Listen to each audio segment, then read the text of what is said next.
AIM office, it was a mail center a long time ago in the beginning. And the reason we changed AIM office is that evolved. That's kind of an archaic type of business anymore. But a lot of things we do, and which I especially like, is when one part of our business is up, another part of it might be down, we stay pretty much on a rising curve, which is great. And so we're more than just AIM office. This is our local place that God was talking about. I have another place that's a little bit bigger in the other part of town. There's no sign on it. You go there and you can find a name for it. But that's where I do all the heavy lifting. Anything I like to build. And, well, I get the girls to do the heavy lifting. I tell them what to do. These are some of the services we have that are secondary to us right now. All of them are very important to us. I mean, mailboxes alone is about 10 grand a month. There's no expense to that. So these things are really important to us. Notaries, I did a notary at PLAC, the jail up in wherever it is up there. And what's nice about that is no other notary likes to do jail, so I think that's pretty much locked out. Digital transfer is not as much anymore, but it's still active. Scanning, document management is still very busy, especially for doctors. Passports, they've been really kind of closed down since COVID started. They're open back up. We can get you an expedited passport in 7 to 10 days. It's pricey right now until it totally opens up, but we can do it. So this is our, and actually we've changed the, as you see, we've changed the name on the building so people can understand that we have to stand long, largely because of the mail center concept. What does this say? AIM Office Solutions. Solutions. Yeah. In printing. I'm sorry, they're all, they weren't, they were straight in the other slide. Anyway, I brought that, I put this one in there. Picture it. Picture it this way. Yeah, you're good. That is, 2 weeks ago, that was the biggest paper distributor in Orange County. That's his shelves. And, wow. And they're down to 1 to 2 employees from 15. Not sure what's going to happen. Is the way I understand it, all the paper companies on the East Coast, during COVID, when nobody's printing at all, they turned some of their equipment into corrugated machines where they build boxes, or Amazon or whatever. And they haven't been very quick about changing them back or selling them back. Plus, if they did sell any paper, they shipped up and down the East Coast because paper's pretty heavy. You don't want to bother shipping it to the continents. So that we're going to still see that for a while. This, I'm really sorry you can't see this. Do you remember a couple years ago I built this sign for Edison High School? I think I talked to you about it. It was Their garden. it was aluminum base for it. It was a stainless steel top.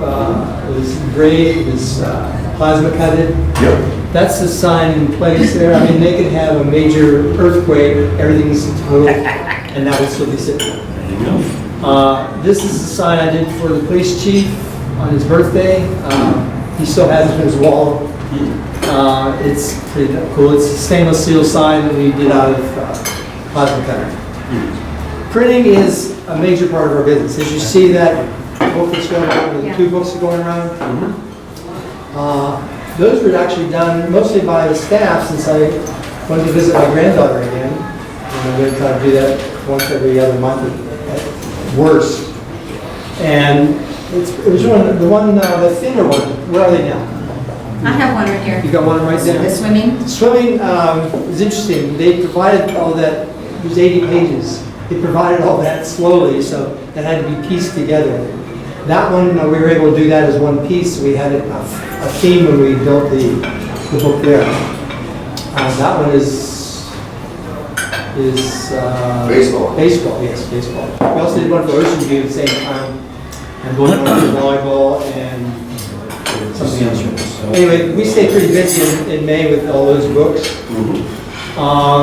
Small format, we can do anything. Letterheads are specialties. Right, Jeff? Yes. Yes. Almost, except for postcards. Somewhere in there, we might have postcards listed, but probably not, just because of you. But printing is a big part of our business. I've been doing printing for most of the 30 years, knowing that it's a good supplement, because you are all business owners here, and you have a lot of things to do with your business. Destroying the economy, John. Things like that. That's important to you. But Oh, John. Only 2 out of 6. 2 out of 6. Only 2 out of 6. So all these things are important to you as far as your business goes, but all those things on the side, the problems that are encountered, and so on, we want to handle those. So I add different services based upon your supplemental activities that support you running the economy so well. So that's how we build on this and how I add different services to it. Large format, that's getting pretty active right now. A lot of large signs. I'm doing a monument sign for a business on Beach Boulevard. Convention material, those are actually back in style again. Free Vegas is actually doing those kind of things. Floor displays for conventions, for booth displays. There's the table covers are there. We've done some of those lately. Anyway, printing has been big, and I've enjoyed printing a lot. And most of the businesses like us out there don't do printing. There's 13,000 of our shops out there that are basically the same service they've had for about 35 years. But we've expanded beyond that. And we're, business-wise, we're really, this is not good.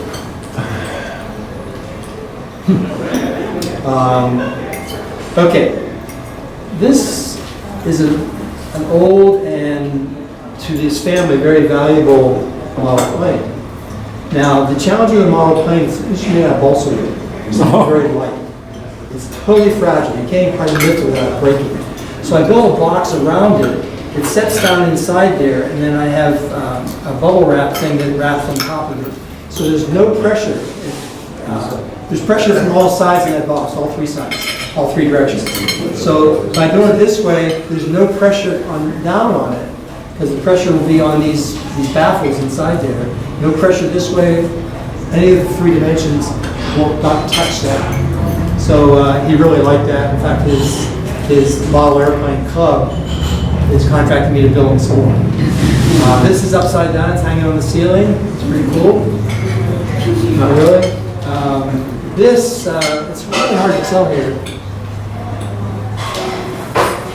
I'll skip the car graphics so we get better pictures, okay? Actually, that picture here.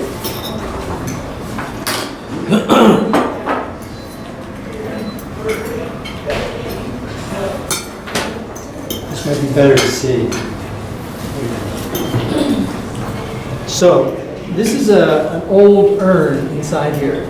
And it's going to be double boxed, but I'm showing the internal box and how I kept it from being touching the sides and keeping the weight down. But it's protected all 3 sides, all 3 directions, and then that will go in another box to make sure nothing happens to it. This is a grandfather's clock hanging on the side of the building. That's kind of hard to see there. But as you can see in the picture, those things are quite fragile. And we had to actually remove most of the mechanism inside because of the banging around with everything, which we do. We've done a number of grandfather's clocks for that reason. Not sure what's going to happen in the rest. Okay, packing. Unfortunately, I have a reputation in packing. I've never had a, knock on wood, I've never had a freight claim for insurance all these years. Because of the time I spend packing. Even the roof tile to Hawaii? Even the roof. I'll show you those in a second. Every tile made it.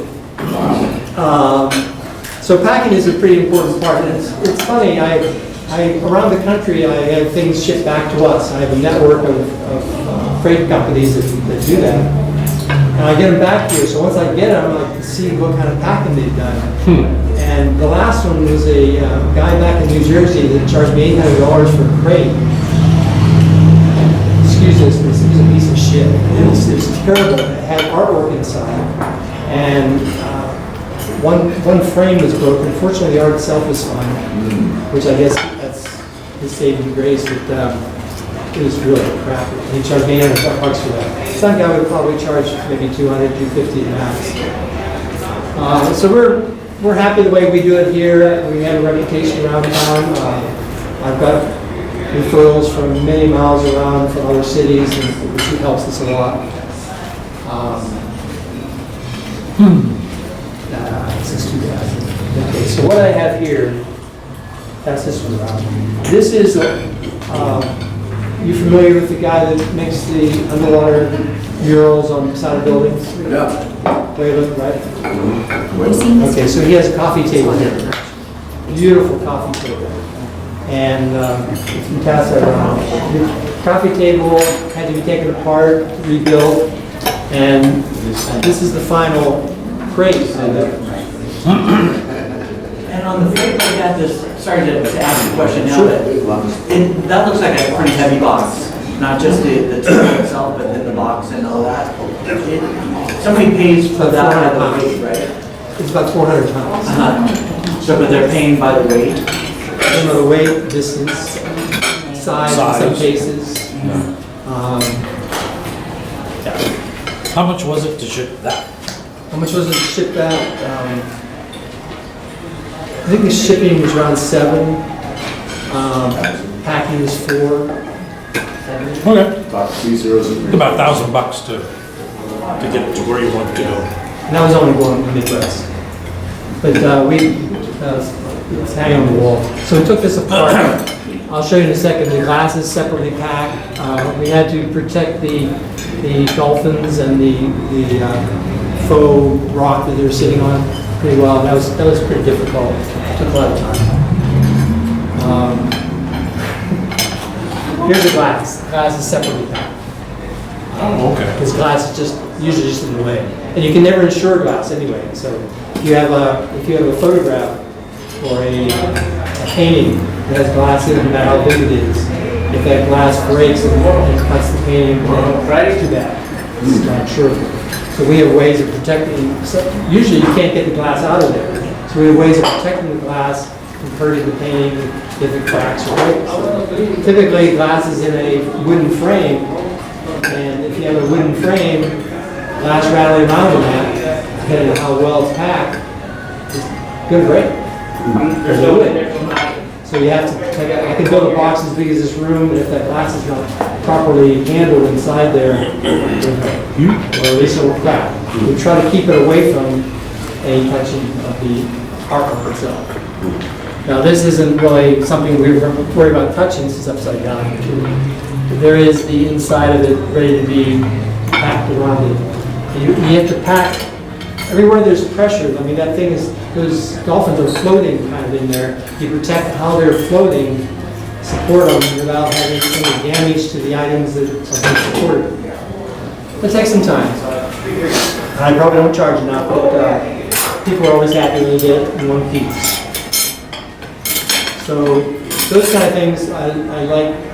I love the printing, I love expedited passports, but I love this kind of stuff. This is really, if I can get something to someone, no matter where in the world, we should all over the world, if I can get something to them in good shape like that. I had one, I think I've told you this before. I had this, is it like a diorama?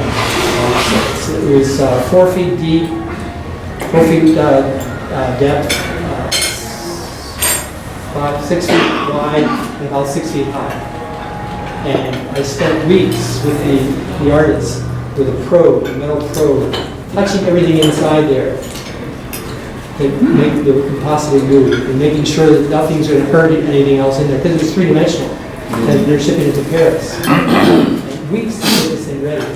This is not a mark on my expertise because it was how it happened. But inside there was a ball bearing. It was welded to a part of a stand. The ball bearing was about 1 inch.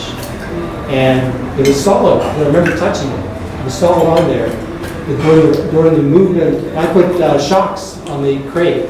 And I put a tilt ball on the side of the crate to make sure things aren't going to be tilted. Shocks to take care of any vibration in the airplane. The ball bearing came off that little stand, it was a bad weld. And like the ball bearing in a pinball machine, Destroyed it. it destroyed the whole inside of this diorama.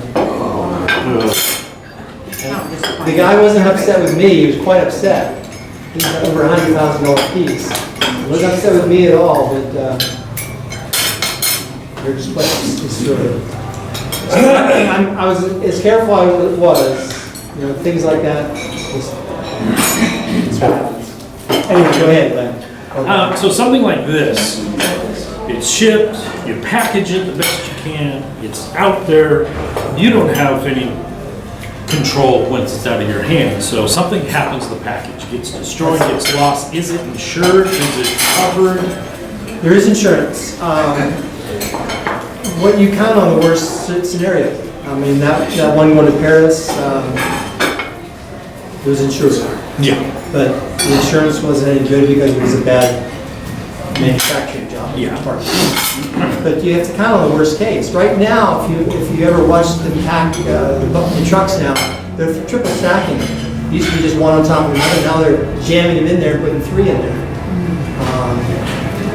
And the trucks, they always wanted to be full coming back too, so they're waiting for something. And there's certain companies out there, I know how they handle things versus other ones.